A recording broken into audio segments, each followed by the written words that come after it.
Kia ora e hoa. Haere mai. Come and join me. Can you see all the toys I have here today? I put them there because of this book here.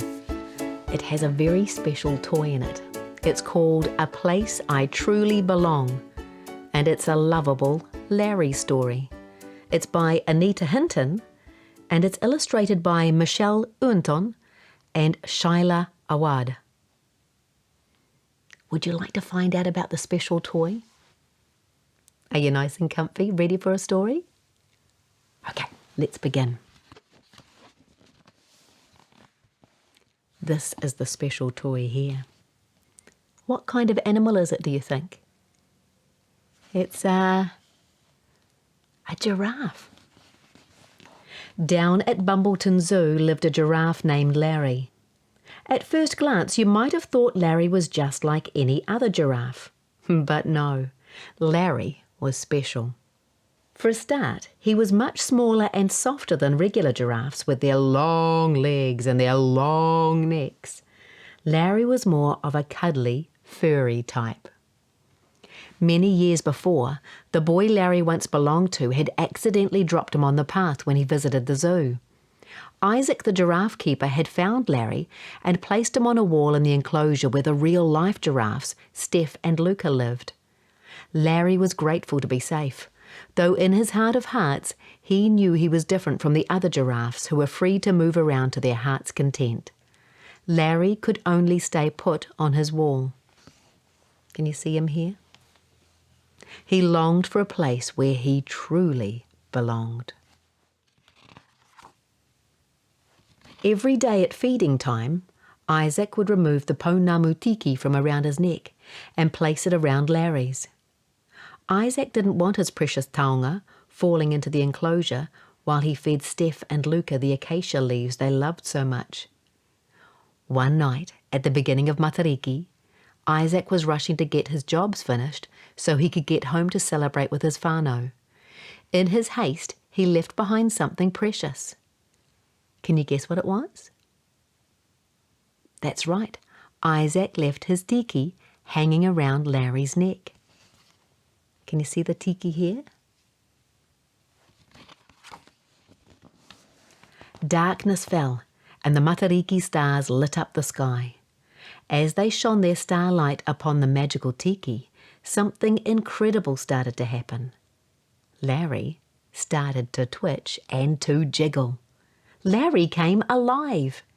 He looked around in amazement and stretched his legs out one by one. What had happened to him? Was this his chance to go and search for what he longed for most of all? A place where he truly belonged? Larry removed Isaac's tiki and placed it on the wall where he had always sat so his friend would find it in the morning. Then he jumped down from the wall of the giraffe enclosure and began to run along the winding path, straight towards the exit of the zoo. Larry felt frightened as he scuttled along the footpath towards the city. Everything he saw was new to him, and everything looked enormous. Look at these toadstools here. They do look enormous, don't they? Just then, he noticed a pukeko strutting its stuff in the distance. As Larry got closer, he called out, "Hi, my name is Larry. Do you know where I belong?" The strutting pukeko replied, "Kia ora, Larry. I'm Pio the pukeko. I don't know where you belong, but I'm about to head into the ngahere to look for huhu grubs. Maybe the bush is where you belong." Well, Larry thought it sounded like a good place to start. Larry hopped along after Pio into the bush. Soon they came to some shrubs on the edge of a pukaiki. Pio showed Larry how to fossick in the undergrowth for grubs. But do you think Larry enjoyed that? No, Larry didn't like sticking his face in the dirt, and when he came face to face with a grub, he leapt into the air. "Thanks for your help, Pio, but I don't think the bush is the place I belong. I think I'll keep searching for my home," Larry said, and with a wave of his hoof, he was on his way again.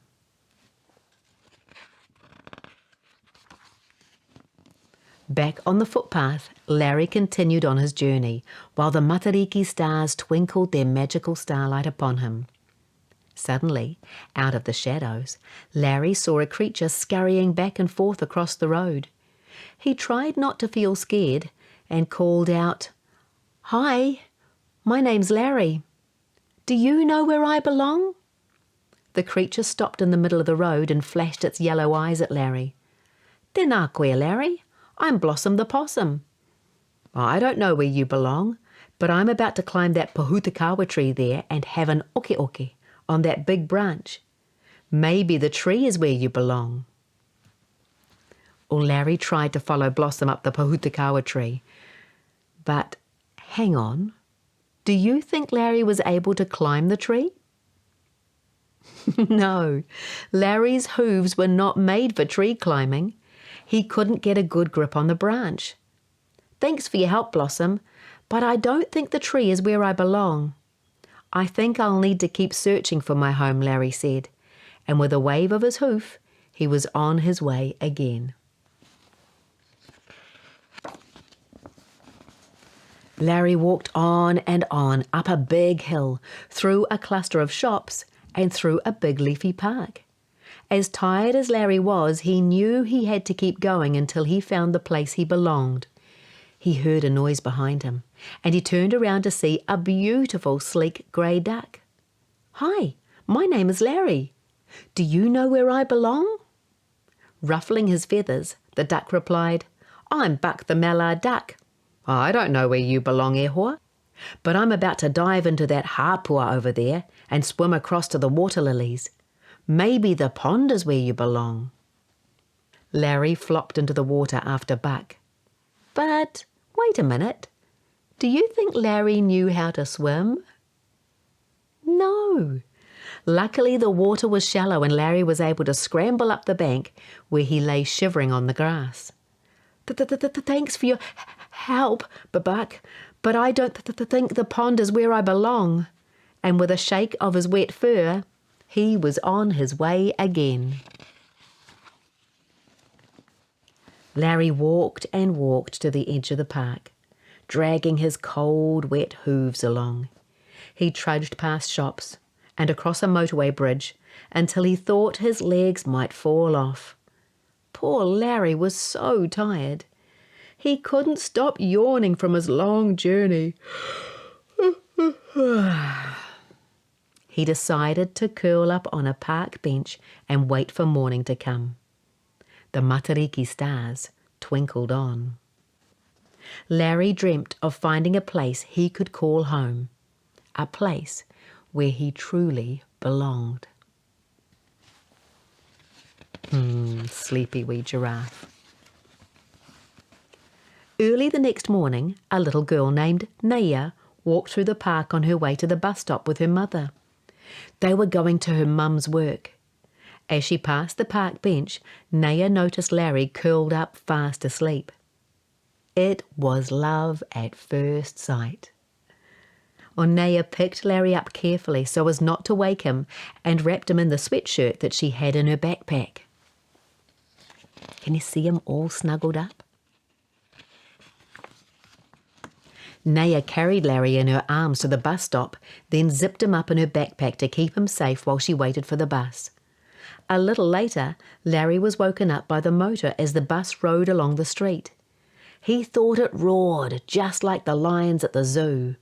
But Larry was scared. This wasn't like the zoo.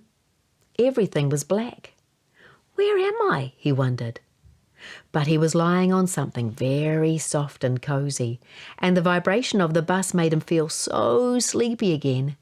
So he drifted back to sleep. Larry must have slept for many hours, because the next thing he knew, he'd woken up somewhere different again. He was surprised to find himself tucked up warm and cozy in a big human-sized bed, along with some other animals that looked soft and fluffy just like him. There was a grey elephant with a long trunk named Burma, a sandy brown teddy with one paw missing called Bear, and a dog with worn fur patches named Hope. They all gave him a big smile and said, "Kia ora." As he sat up, Larry noticed a little girl with long blonde hair lying on the floor drawing. "Hi, my name is Larry," he said in a small voice. The little girl turned and gave him a big smile. "Hello, Larry. My name is Naya. I'm so glad you're awake." Suddenly Larry didn't feel worried anymore. He didn't feel lost, frightened, or unsure either. Could it be?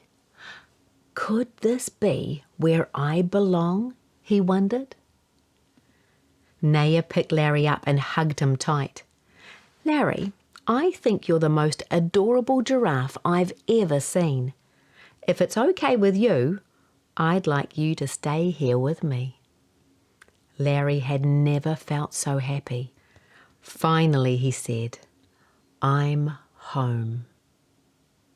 What a lucky giraffe. And that's the end of the story. At the back of the book, there's a glossary of words. In bold are all the words in te reo Māori and their meaning. Ehua, my friend. Hāpua, pond. When you look through the book, you can find those words here, in bold, and their meaning at the back. Also at the back of the book is a special story about why Anita, the author, wrote the book, and about how she found a giraffe toy for her daughter, Naya. I wonder if that giraffe toy, Larry, is a little bit like this one here. This is my daughter's giraffe. She's had it since she was just a wee baby, and he's so soft and adorable. Maybe you have a special toy that you've had since you were a baby. Or maybe you look after your toys and make them feel at home and comfy and give them a place where they belong. Well, this special book is just one of Anita's projects. In the back of the book, it mentions I Got Your Backpack. It's a not-for-profit registered charity supporting families across New Zealand, and all the proceeds from this book go to supporting I've Got Your Backpack. How special is that? The idea is to give hope to kids just like you and to kids like her daughter Naya. Hey, if you want to find out more about this book and the organisations, I'll put a link in the description below and you can go and find that information there.